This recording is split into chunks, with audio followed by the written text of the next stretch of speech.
Hi ஒருவன். So என்னடா இந்த சூழல்லேருந்து பேசுகிறேன்னு நினைக்கிறீங்களா? எங்கேருந்து பேசுகிறேன் என்ன, உங்கள் பப்ளிக் எக்ஸாம் ஸ்டார்ட் ஆக போகுது 2ஆம் தேதி. என்ன பண்ணிகிட்ருக்கீங்க எல்லோரும்? என்ன பண்ணிகிட்ருப்பீங்க எல்லோரும்? இன்றைக்கி வந்து ஒரு என்ன சொல்கிறது, ஒரு சண்டே, ஒரு 10 ஹவர்ஸ் ஷெடியூல் போட்டு படிக்கலாம் அப்படின்னு யாராவது இருக்கீங்களா? இல்லை சும்மா இன்னும் வந்து விளையாண்டுருக்கோம், இன்னும் ஒரு 2 ஹவர்ஸ் படிச்சுட்டு என்ன பண்ணலாம், என்ன பண்ணுறதுன்னு தெரியாமல் சும்மா அப்படியே உட்காண்ட்ருக்கிறது, அண்ட் ஆல்சோ வந்து பார்த்திங்கன்னா படிக்காமல் இருக்கிறது, அந்த மாதிரி எவ்வளோ பேர் இருக்கீங்கன்னு தெரியல. எனிவே நம்ம சொல்லி பார்த்தாச்சு. இப்போ என்ன மேட்ரு அப்படின்னா, ஆக்சுவலாக இன்றைக்கி வீடியோ போடுறது ஐடியாவே கிடையாது. நாளைக்கு வீடியோ போட்டுக்கலாம்னு நினச்சேன். பட் அர்ஜென்சியில் தான் வீடியோ போட்டேன். நமக்கு எல்லாமே ரெடி ஆயிடுச்சுன்னு உங்களுக்கு தெரியும். ஹால் டிக்கெட் வரைக்கும் அந்த ஸ்கூலுக்கு வந்து போயிடுச்சு. எந்த ஸ்கூலுக்கு நீங்கள் எழுத போகிறீங்களோ அது போயிடுச்சு. இப்போ நீங்கள் ரெடியான்னு கேட்டால் என்ன சொல்லுவீங்க எனக்கு தெரியல. எல்லாம் என்ன நினச்சிட்ருக்கான், அடுத்த மாதம் 2ஆம் தேதி எக்ஸாம் நினச்சிட்ருக்கான். நல்லா கேட்டுக்கங்க, இன்றைக்கி 22ஆம் தேதி. அடுத்த மாதத்துக்கு நீ எத்தனை நாள் இருக்குது? 6 நாள். 28 பிப்ரவரி 28ஓட முடிஞ்சுது. 6 நாள். 1ஆம் தேதி தமிழ் படித்து 2ஆம் தேதி நம்ம தமிழ் எக்ஸாம் போகிறோம். 10th ஸ்டாண்டர்டுக்கு அதை விட இன்னொரு ரிவிஷன் எக்ஸாம் எழுதிட்டுருக்கான். நான் சொல்லி பார்த்தாச்சு. But 10th standard mind set என்னவாக இருக்குது அப்படின்னா, ரிவிஷன் டெஸ்ட். நான் என்ன சொல்கிறேன்னா, பப்ளிக் எக்ஸாம் படி. 10th ஸ்டாண்டர்டை பொறுத்த வரைக்கும் இன்னும் ஒரு வாரம் எக்ஸ்ட்ரா இருக்குது. சரி, என்ன சார் பண்ணலாம்? இப்போ உட்காந்து எதை புதுசாக படிக்கலாமா, என்ன பண்ணலாம் அப்படின்னு கேட்டால், நான் ஆல்ரெடி நிறைய வீடியோவில் சொல்லியாச்சு, புதுசாக எதுவும் படிக்காத, படித்த ரிவிஷன் பண்ணு. இன்னும் 3 நாள் டைம் இருக்குது. 23, 24, 25. இன்றையோடு சேர்த்து, இந்த சாயங்காலத்தோடு சேர்த்து 3.5 நாள் இருக்குது. 26, 27, 28, 1ஆம் தேதி 4 நாள் தமிழுக்கு வச்சுக்கோ அப்படின்னு நான் சொல்கிறேன். உன் இஷ்டம், 4 நாள் வைக்கிறதும் 3 நாள் வைக்கிறதும். இப்போ என்ன மேட்ரு அப்படின்னா, இந்த 3 நாள் எந்த சப்ஜெக்டில் எந்த லெசன் நிறையா படிக்கலையோ, நான் படிச்சிருப்பேன், ரிவிஷன் பண்ணாமல் விட்டுருப்பியோ, ஃபஸ்ட்டு படிச்சிருப்பேன், ரிவிஷன் பண்ணாமல் விட்டுருப்பேன், அதை நீ வந்து உட்காந்து படி. உதாரணத்துக்கு மேக்ஸு சாப்டர் வந்து 7, 6, 5, 4 அது மாதிரில இருக்குது. ஏதோ ஒரு சாப்டர் வந்து ரொம்ப நாளைக்கு முன்னாடி படிச்சிருப்பேன், ஆனால் இப்போ ரிவிஷன் பண்ணாமல் விட்டுருப்பேன். ஏன்னா எல்லா எக்ஸாம் 3 நாள் தான் லீவு. தயவு செய்து ரிவிஷன் பண்ணி வச்சிரு.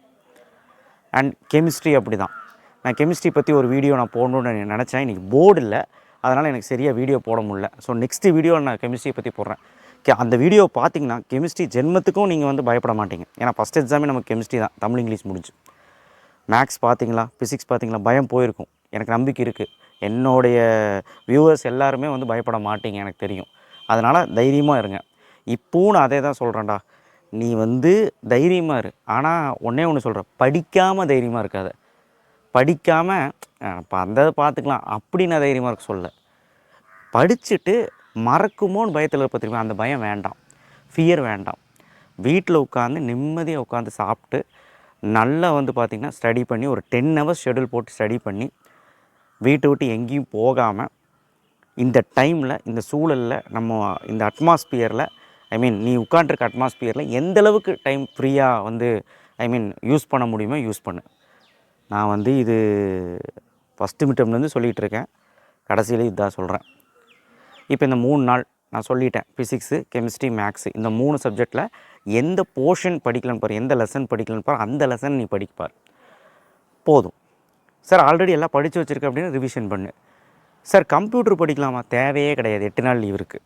பயாலஜி படிக்கலாமா? 5 நாள் லீவ் இருக்குது. சார் பயாலஜி நான் கொஞ்சம் தான் படிச்சிருக்கேன், வேணும்னா லாஸ்ட் 2 நாள் படிச்சுக்க. அதுவும் ஒரு 4 to 5 ஹவர்ஸ் தான்.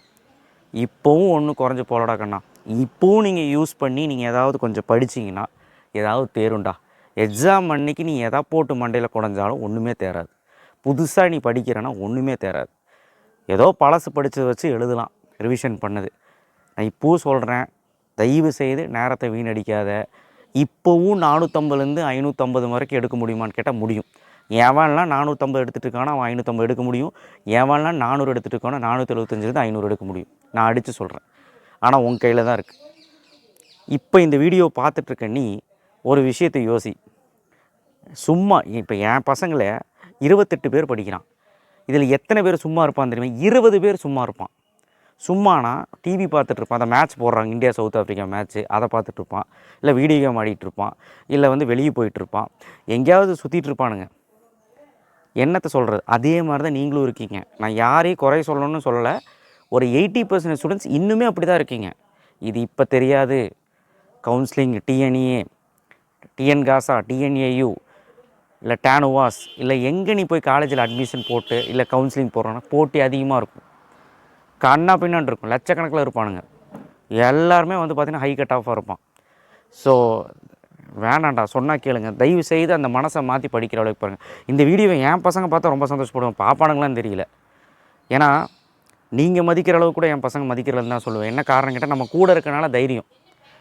அவனுக்கு என்ன பண்ணிகிட்ருக்காங்க தெரில. 2 நாள் லீவ் விட்டு வந்திருக்கிறேன் ஃபங்க்ஷனுக்கு. ஸோ எனிவே நீங்களாவது உட்காந்து உருப்படியாக படிங்க. ஒரு மோட்டிவேஷனாக இருக்கட்டும், ஒரு ஏதாவது சொல்லி பயப்படுத்தலாம் அப்படின்னு சொல்லி தான் இந்த வீடியோவே நான் போட்டது. ரொம்ப லென்த்தியாகவும் போட முடியாது, நெட்டும் இல்லை கவர் பண்ணுறதுக்கு.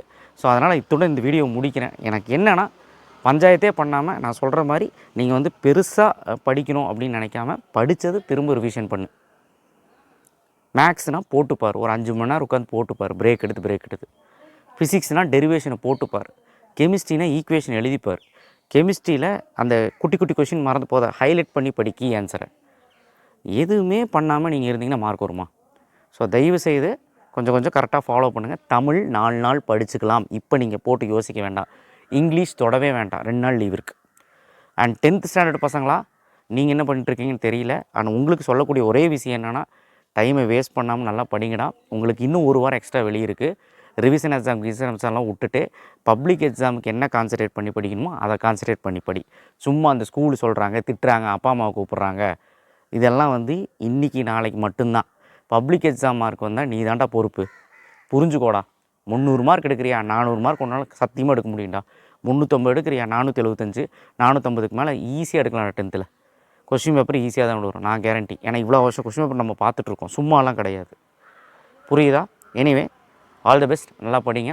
ஹாப்பி சண்டேவா, படிக்கிற சண்டேன்னு வச்சுக்கலாம், ஓகேவா? தேங்க்யூ. ஷேர் பண்ணுங்கள், சப்ஸ்கிரைப் பண்ணுங்கள், மறக்காமல் பெல் ஐக்கனை ப்ரெஸ் பண்ணுங்கள். ஒரு மோட்டிவேஷனாக இருக்கட்டும் தான் வீடியோ போட்டேன். நன்றி.